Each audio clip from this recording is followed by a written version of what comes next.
Okay, Assalamualaikum warahmatullahi wabarakatuh dan selamat sejahtera. Pada hari ini, cikgu akan mengajar anda semua tentang tajuk pertama, itu bab 1 Biodiversity.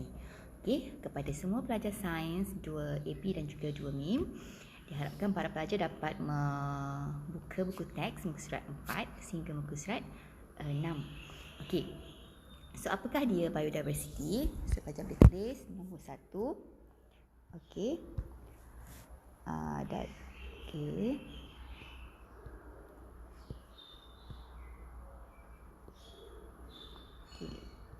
Biodiversity. Okay.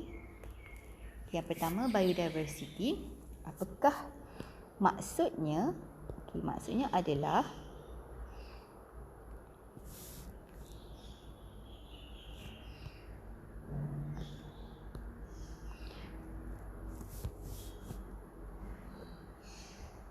kepelbagaian. Pelajar boleh tulis dalam buku nota pelajar, buku garis 1 panjang. Okey, buku panjang. Kepelbagaian organisma sama ada mikroorganisma, haiwan atau tumbuhan. Okey. So biodiversity adalah kepelbagaian organisma sama ada mikroorganisma, haiwan ataupun tumbuhan. Okey. Okay, so pelajar boleh tengok dalam buku teks tu ada pelbagai organisma yang tinggal di habitat yang berbeza. Okey, di habitat yang berbeza. Okey, cuba tengok sini.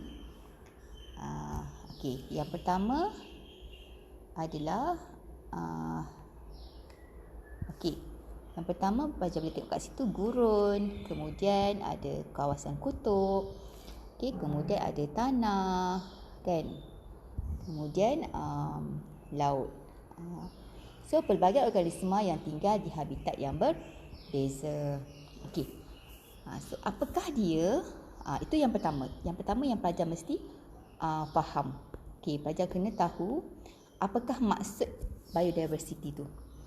Iaitu kepelbagaian organisma sama ada mikroorganisma, haiwan ataupun juga tumbuhan. Okey. Okey, mikroorganisma tu koma tau. Koma, haiwan atau tumbuhan. So, kalau orang tanya apakah maksud biodiversity? Kepelbagaian organisma sama ada mikroorganisma, haiwan atau tumbuhan. Okey. Kemudian, apakah dia kepentingan biodiversity? Okey, pelajar tulis kat bawah ni. Okey, kepentingan. Okay, ni nombor 2. Kepentingan. Okay, kepentingan biodiversity. Okey. Okey, pelajar gariskan. Okey. Pelajar gariskan, kemudian pelajar tulis apa kepentingan dia yang pertama. Okey. Okay, yang pertama. Okey, yang pertama ialah biodiversity ini pelajar boleh tengok muka surat 5. Okey. Sebagai kepentingan dia adalah sebagai sumber makanan. Kan? Apa sebagai sumber makanan ni? Okey. So, kepentingan biodiversity adalah pelajar boleh tulislah kat situ. Nombor 1, okey, haiwan dan tumbuhan. Haiwan dan tumbuhan membekalkan pelbagai sumber makanan kepada manusia. Okey. So yang pertama. Yang kedua, kepentingan biodiversity ni dari segi keseimbangan alam, kan? Dari segi keseimbangan alam. So pelajar tulis ya kat situ yang bawah tu. Kita nutrien, pendebungaan dan interaksi antara organisma mewujudkan keseimbangan alam. So pelajar pun tulis. Okey, kita nutrien. Okey, nutrien, pendebungaan. Okey. pendebungaan dan interaksi interaksi antara organisma mewujudkan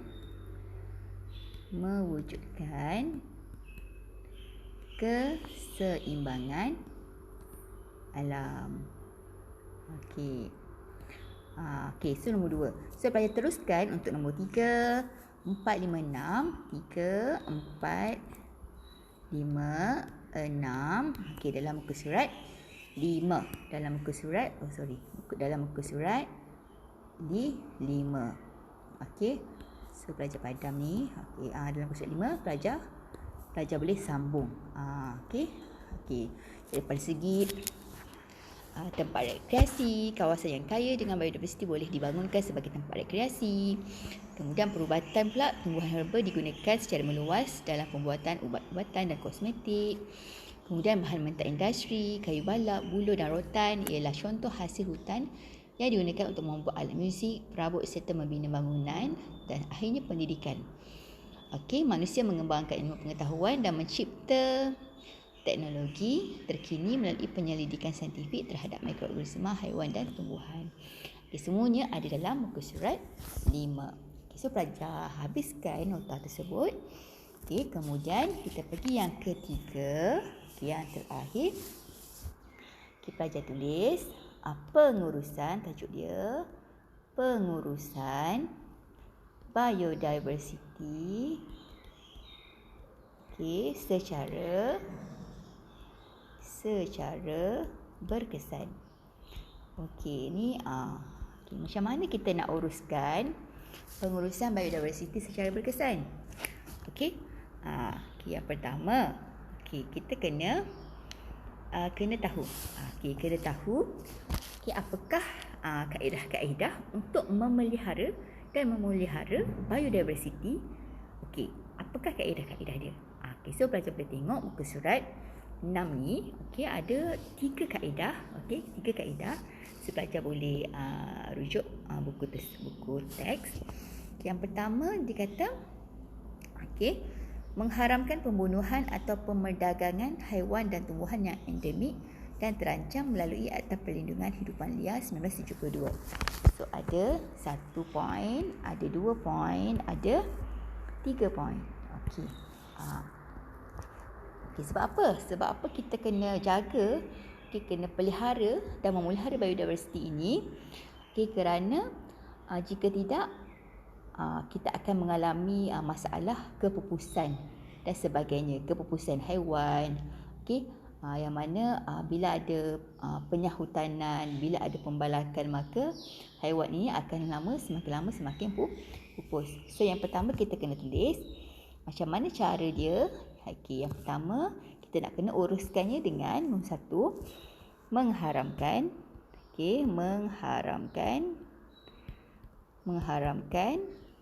pembunuhan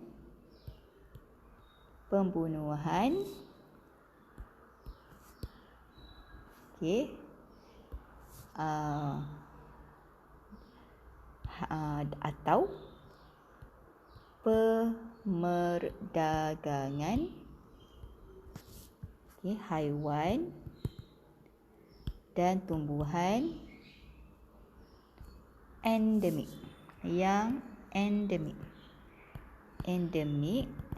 dan terancam.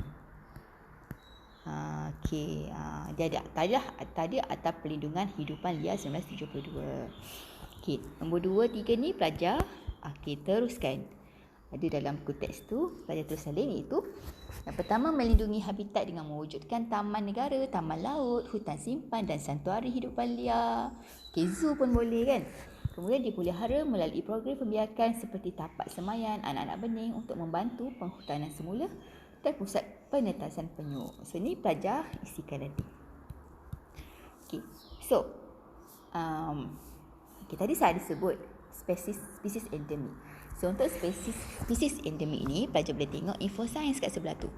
Apa dia spesies endemik? Iaitu spesies, so pelajar tulis kat bawah sekali. Kat sini, lepas tu pelajar tulis, pelajar boleh tulis okey, nombor apa tadi? Nombor 4. Okey, nombor 4. Kita boleh tulis nombor 4. Okey.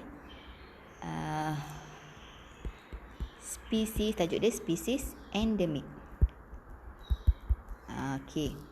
Okey, spesies endemik. Okey, saya nak pelajar tulis apa dia spesies endemik. Ialah pelajar tulis.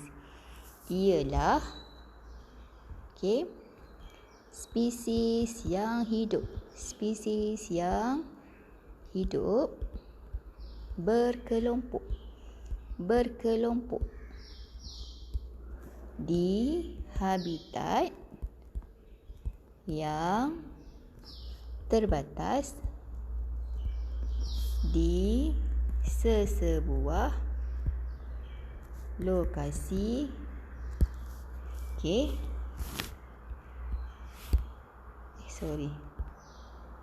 tertentu.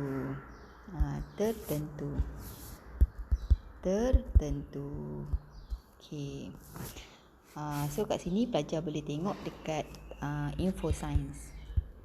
Info sains muka surat 6. Okey. So itu saja, dan tugasan pelajar adalah pelajar buat latihan formatif. Okey, latihan formatif 1.1, nombor 1, nombor 2, nombor 3 dan nombor 4. Okey, itu saja. Selamat belajar secara PDPR, dan sekiranya ada pertanyaan boleh tanya cikgu. Terima kasih.